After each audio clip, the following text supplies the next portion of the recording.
السلام عليكم، صباح الخير لكل السهرانين بحسابي قهوة بنات. معاكم علا.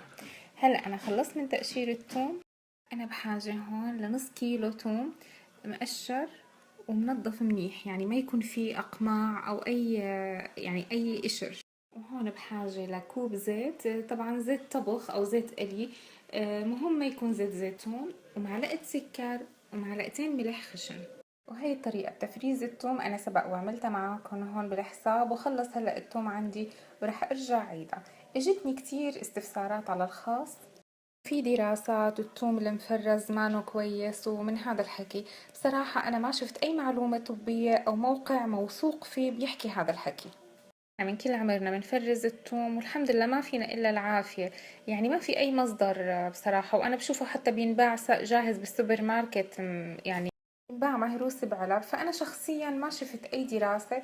كان في دكتورة واحدة حكت هاي المعلومة والكل غالطة، يعني ما شفت أي مصدر.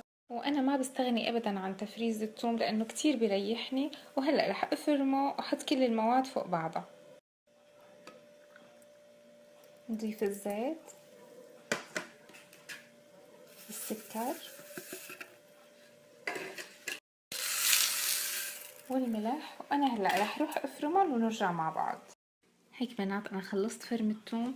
بالنسبة إلي هي الخشونة اللي بتناسب معظم الأكلات اللي بطبخها، وإنتي على حسب رغبتك.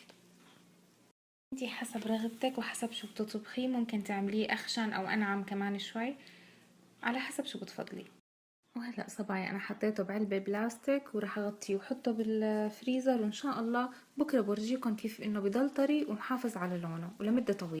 صبايا شوفوا وين بنحط العلبة جوا جنب اللحمة، يعني ما بنحطها بالباب أو بمكان بعيد، لا، مشان تقدر تتفرز منيح منيح كلياتها.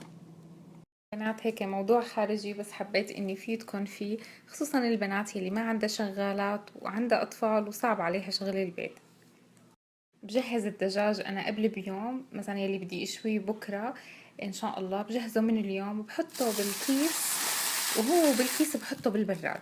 بستخدم هي الأكياس اللي مخصصة للشوي، بحط فيها الدجاج والخلطة وبخلطهم كتير كتير منيح، وبعدين بحطهم بالبراد، وهي الطريقة كتير مريحة.